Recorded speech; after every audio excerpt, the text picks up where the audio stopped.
Good morning, everybody. Thank you for the introduction. What I was going to talk to you about today is just quickly give you a run-through of the overall economic picture for the country, the state of the industry at the moment, some of the challenges it faces this year, and then do a little bit of a forward look into what is going to be a very uncertain year. So I don't promise that I can accurately predict any outcomes, but hopefully what I will be able to do is to highlight some of the key trends and also some of the potential risks that are facing the sector. And I was going to try and finish in 15 to 20 minutes to allow 10 minutes or so for questions after this. But to start off, I think it's important to remind ourselves quite how big and quite how important this industry is to the UK economy. So the construction sector, if you take account of the total economic value created by all the work done by contractors, all the work done by product manufacturers, and all of the work done by people in associated professional services, so design engineers, architects, surveyors and the like, the industry accounts for about 9% of all economic activity and all employment within the UK. And it is also one of the very few sectors that genuinely has a nationwide reach and coverage. And this is not just in the sense of contractors, the people who go out and do work in people's homes, build infrastructure, build other types of buildings. This is also true of the products manufacturing, everything from aggregates extraction to the manufacture of plasterboard or much more advanced components for buildings, and also in professional services such as architects as well. You find people the length and breadth of the UK, and probably the most common feature of the industry, whether it is in any one of those three subsectors, is that the people involved tend to work in small firms, so firms with 49 or fewer employees. And in many cases, they work in micro businesses with fewer than 10 employees, and there are also 700,000 self-employed workers, which is one of the reasons why it is a very flexible, very diverse, and in some ways very capable industry, but it's also a reason why it can be quite a challenging one for government to engage with really effectively. So just to focus a bit on what happened over the course of 2023, one of the challenges when you come and do an event for the second year in succession is that in the second year you tend to have to admit all the mistakes you made in the first year. So this is the slide where I admit that some of my predictions that I made at the start of 2023 were, broad speaking, not quite accurate. So what we actually found was that overall the UK's economic performance was better in 2023 than we predicted that it was going to be. It was quite an odd year because economic performance was broadly static. Some months, some quarters, you found there was a slight increase in GDP. In other months and quarters, there was a slight shrinkage of GDP. And probably the single biggest issue that weighed on the economy and the construction sector by extension was the rate of inflation, which was much higher at the start of last year than it is now. It's steadily come down to a level of about 4%, but it did inch up slightly in December. But what's more of an issue for the industry and the economy more broadly is that core inflation, which is the measure that strips out the more volatile elements like fuel and food prices, remains stuck at about 5%, and that's one of the reasons that interest rates remain relatively high and are probably not going to come down until later in 2024. Although one of the good things that did happen in 2023 was that we did see a sustained fall in energy costs that were affecting business and hit them very hard in 2022, although they've stabilised at a much higher level than they were before Russia's invasion of Ukraine. We also have a booming labour market. Employment is at one of the highest levels on record across the economy. It hit nearly 76% in December, and there's some signs that consumer confidence, which was very low for most of 2023, has started to pick up, and that is good news for an industry where 60% of people work in the domestic RMI sector, and really effectively they are there to service the consumer market. And the performance of the construction industry does mirror that of the wider sector. At the headline level, economic activity in the construction industry just fluctuated a little bit, but that does really hide some quite significant shifts across some of the individual subsectors, so things like infrastructure, new house building, or domestic RMI. So construction output did decline a bit in the 3 months to November, but that was driven mainly by a fall in new projects started, and RMI activity increased. 3 of 9 subsectors saw a decrease in activity, and the most profound decrease in activity has been in house building, which has been really badly affected over the last 18 months by a combination of factors. Some of these have just been the general economic climate, interest rates, low consumer confidence, and other financial pressures on people have meant they've been unwilling to make larger commitments and by taking out bigger mortgages. But there have also been some specific challenges around nutrient neutrality and the impact that that's had on development. And we estimate that at the moment over 100,000 homes are being held up as a result of this issue, which is caused by pollution of waterways and the need to avoid increasing the levels of phosphate within those. The other economic evidence that we've gathered does suggest as well that private sector clients and also public sector clients, as well as individual homeowners, are much more focused on RMI and improving the quality of the assets that they've got, and that's where they're choosing to invest at the moment, rather than taking on larger financial commitments relating to new work. So actually the domestic RMI industry did grow in the first 3 quarters of 2023, but we have to be a bit cautious about this because some of that growth was certainly due to inflation. And if you look at some of other data sets, things like builders' merchant sales or anecdotal evidence that we get from surveys, it does appear that the market softened slightly from the peaks that it was hitting in 2021, 2022. But it wasn't that badly. It wasn't bad, sorry. And something maybe slightly surprisingly, the recent improvement in consumer confidence seems to have been matched by a slight improvement in business confidence. So one of the more recent sets of survey data, I think this was an Experience survey, suggested that 41% of businesses are optimistic about 2024 and anticipate an increase in activity, while less than 20% are currently predicting a decline. So looking forward to 2024, it might be a slightly better year than we were perhaps predicting, although there are some big uncertainties, which I will come on to a bit later on. And it was just touched on at the last panel, which is quite... So one thing I did want to cover today, because I think it is so important for the future of the industry, is the construction workforce. And as a couple of the panellists mentioned, this is not simply an issue for the kitchen and bathroom sector or for the domestic RMI sector. It's an issue for the whole industry. The construction workforce overall is shrinking, and the simple truth is we are not recruiting enough people to fill those gaps in what remains a labour-intensive industry. So the key figure is that the contracting workforce shrank from about 2.4 million people to about 2.1 million people between 2019 and early 2023. So that's a reduction of 274,000 people, and that's a net reduction. So it accounts for the number of people who've joined the workforce. The main reduction was in the number of self-employed workers, where the number fell by 20%. And this is indicative of two things. That one, people are retiring from the workforce because more self-employed workers do tend to be older workers. And the other main demographic component of the self-employed workforce is migrant workers. So there's an indication that post-COVID, post-Brexit, some of these have returned to Europe, either EU or EEA countries, which is usually where they come from.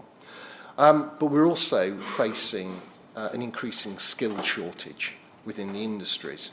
So even though we have a high level of employment, there are 36,000 construction vacancies, which is about a third above pre-pandemic levels when the industry was in something of a boom. And the evidence suggests that the reason the level of vacancies are so high is because firms cannot recruit people with skills and experience. So that they're really struggling to find people within the existing workforce. Yes, they can recruit apprentices and train them, but they're still finding it difficult to find those people who've got the right training, the right qualifications, and that 5, 10, 15 years of experience that they want for certain roles. Apprenticeship starts have been something of a success story. We've increased these by about 10,000 over the last 6 or 7 years. So the industry overall has done well. I think it's been helped by the availability of funding from the Construction Industry Training Board and from government through the apprenticeship levy. But the big challenge around apprenticeships, and this is also a challenge in the FE sector, is the level of dropouts, where we're seeing typically 40% of people who start apprenticeships or construction-related training are not then going on into the industry and starting careers in there. And this is one of the things that I know that Mark Farmer has been looking at in the context of his reviews of the industry training boards and looking at how we can create that much stronger and clear pathway for people who want to join the industry to obtain an apprenticeship, some other form of training, progress into employment, and then develop their career. And he's also looking at what it is that we can do to strengthen the skills development system within the industry, and particularly retraining, so that those people who are already in the industry but whose occupation for one reason or another is either going to change, so for example people who currently fit boilers, how do they retrain as heat pump installers, or people who are later join us from another sector but perhaps have some relevant skills that they could deploy in construction. How do they get into the industry? How do they find sustainable employment? And how do they build a career pathway within the sector? I mean, it does remain an attractive industry in some ways. The average level of pay in construction is higher than most sectors, and it has gone up in line with inflation over the last couple of years. So it's not that there's a financial disincentive or penalty for being in this industry. The problem really lies in the structure and the employment model within the sector, and that's something that we need to look to try and change over time. And finally, and again, I think this was a point that was made by one of the panellists, there is a big risk for this sector in terms of demography. And the graph at the bottom of this slide, I'm sorry that you can't actually see the numbers on it, but essentially what it shows is that the UK population is going to grow over the next 20 years, but that growth is going to be entirely in the number of pensioners. So what we are going to have is a bigger population of people and within the country, all of whom are going to need to be supported. We're going to face higher health and social care costs as the population increases, but the working age population, and those people work, is going to remain at about the same level as it is now.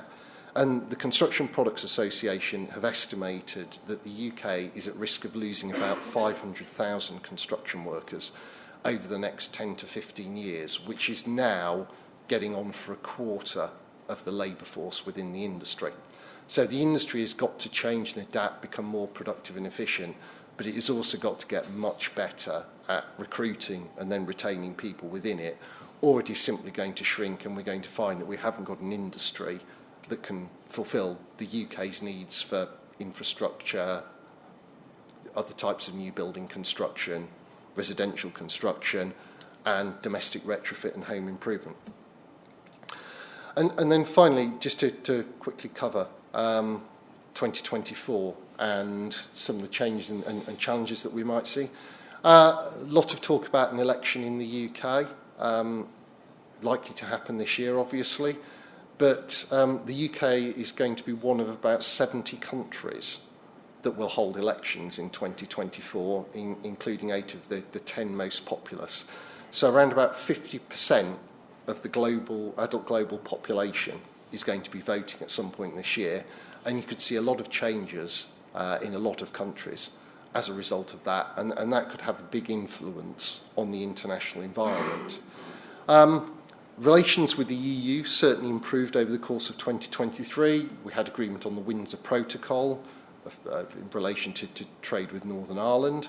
And the UK also rejoined the Horizon programme for science and innovation. So I would say that that's probably a trend that's likely to continue, and there's going to be gradually greater cooperation, which is good news because this industry really does depend on the strength of the economic relationship with Europe, particularly the construction product sector. It's the source of the majority of imports that we bring in. About 60% of imported goods used in the industry are manufactured or part manufactured in Europe. About 60% of our product exports go to Europe, and the vast majority of migrant workers within the industry still come from the EU and the EEA. The Russian-Ukraine conflict, I think this is likely to be a feature for the next year or so at least as well. Not a great deal has happened in terms of the movement of the front line over the course of 2023, and it looks as if the conflict is settling into a pattern. And that is obviously going to continue to attract an awful lot of political attention and political effort. And it could, if the conflict spills over into wider geopolitical issues or relationships between countries, potentially have an impact on things like supply chains. As we've seen recently, there's the potential for new disruptors to emerge. So Israel and Gaza, I think 6 months ago, we wouldn't have predicted that would have not only become a hotspot of conflict itself, but have spilled over into the Red Sea and to have effectively closed that for shipping as firms reroute vessels around the Cape of Good Hope, which adds a lot of distance, 30,000 kilometres, and about 50% to fuel costs. Now, this doesn't affect some elements of the construction sector, the ones which, certainly infrastructure and large commercial construction. A lot of the products that they use are either produced in the UK or they're produced in Europe, and they will be relatively unaffected by this. But actually, the domestic RMI industry relies to a greater extent on products produced somewhere in Asia, whether it's the Indian subcontinent or in China. And China is actually the source of 20% of the UK's construction product imports. It's the single largest manufacturer of products that the industry uses, whether that is basic commodity products like tools and PPE and ironmongery, or actually things like kitchen and bathroom fixtures and fittings. So if there's continued and sustained disruption to trade in the Red Sea and everything continues to have to be routed around Africa, then we could start to see there being cost impacts on the industry. And in the worst case scenario, and this probably is a worst case scenario, as we know that builders, merchants and manufacturers do have quite high levels of stocks at the moment, you might actually see some shortages of supply. But that is probably something that would only happen after 3 to 6 months of this. But it is a concern, and it's something that we have to think about. And then just finally, a few quick comments about what's going to happen. This is an election year. This is typically not a point in the political cycle where you see significant shifts in any policy, and I certainly don't expect to see any in construction policy. So the focus is going to be on delivering our existing policies, things like the construction playbook, and existing programmes that we've got in place, things like the Social Housing Decarbonisation Fund. Government policy has been pretty consistent over the life of the Parliament. I think it's moved over time in a positive direction, but there are obviously still some big challenges and issues that we in the industry will need to address over the next 5 years or so.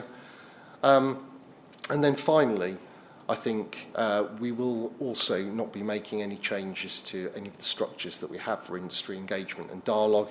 And in particular, we will be continuing to use the Construction Leadership Council and its Domestic Repair, Maintenance and Improvement Group as the key link with business.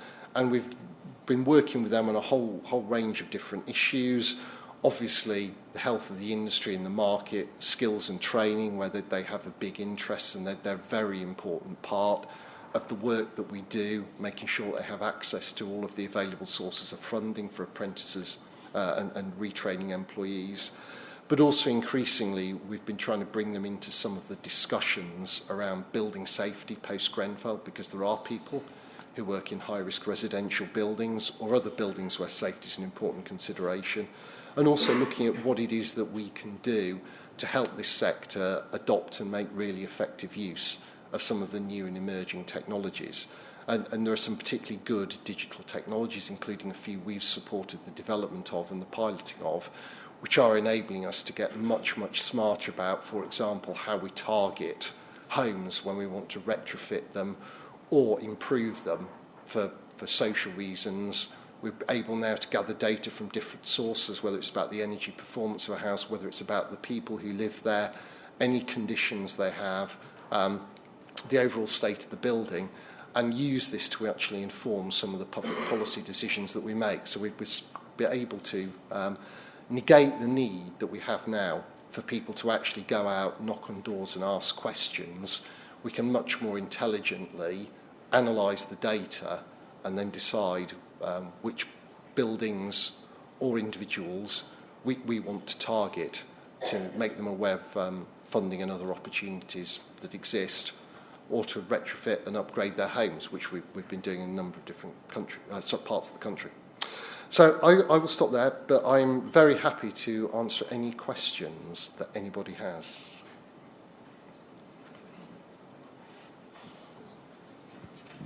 Fergus, I've got one. Go on. Actually, a couple. So we've heard from a few people, including the panellists earlier on today, around the struggles that some businesses face when taking on an apprentice. And the suggestion, or a couple of suggestions, were, one, could the government consider, based on the data that you've presented there in terms of the skills gap, could they do something different in terms of how they can support employers by taking on an apprentice? And one of the examples given there was on the subject of a relief in business rates. I suspect that would be quite difficult to do from a tax administration perspective, because you've got two completely different systems there for collecting the tax and administering the payment.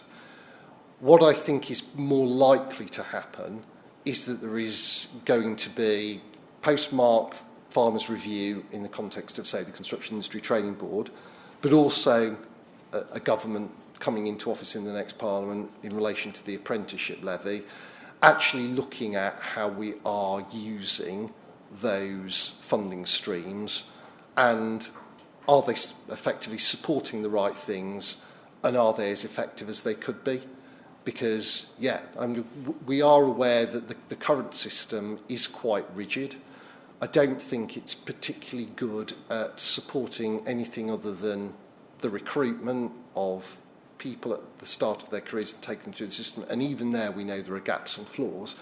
But I think it would be helpful if you had a skills system that was more flexible in the way that it allocates funding.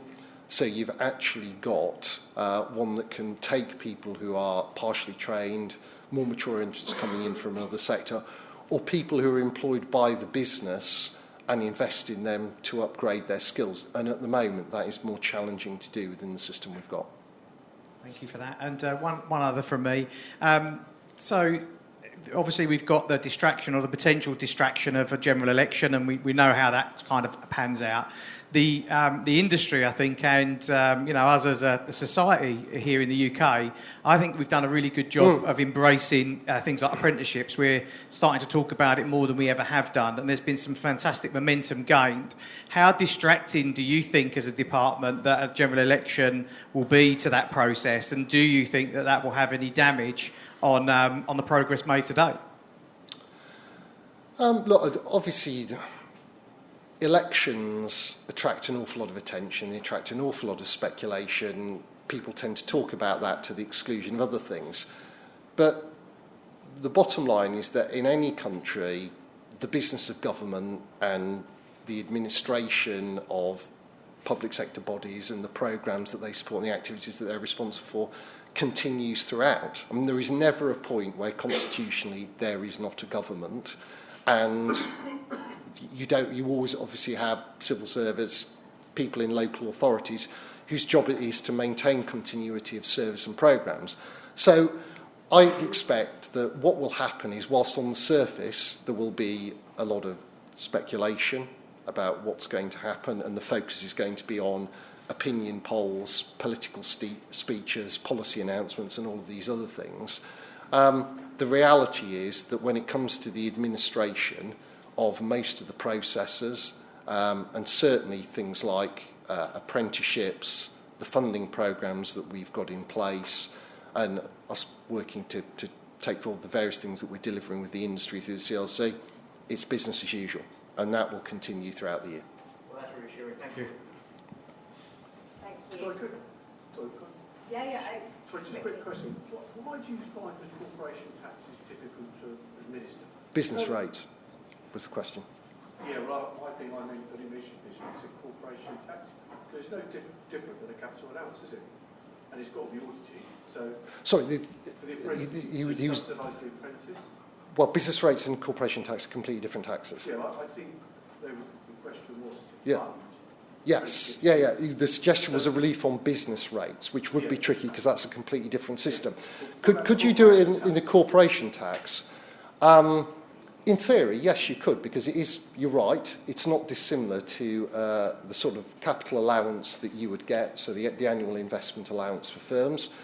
It would be easier to do in some ways because you'd have the same tax authority administering it, and it would just simply be another allowable deduction that you could have. The challenge has always been what would be within scope of that, demarcating that, and then how you would administer it. So it could be done in theory, and it would be far easier to do it with corporation tax than it would in something like business rates. But all the grants you offer, how much as a percentage do they get used? Because I have to jump through hoops. It's just a nightmare trying to get a grant, for an apprentice. From CITB or from the apprenticeship? From the government, even they employ people to chase people up because people don't know how to fill. And also, the information article is repetitive. It's umpteen times you answer the same questions. I'm afraid we're going to have to draw things to a close there, Simon. Perhaps it's something we can pick up on in the lunch break. So, Fergus, thank you very much. It's really informative. And thank you, Damien.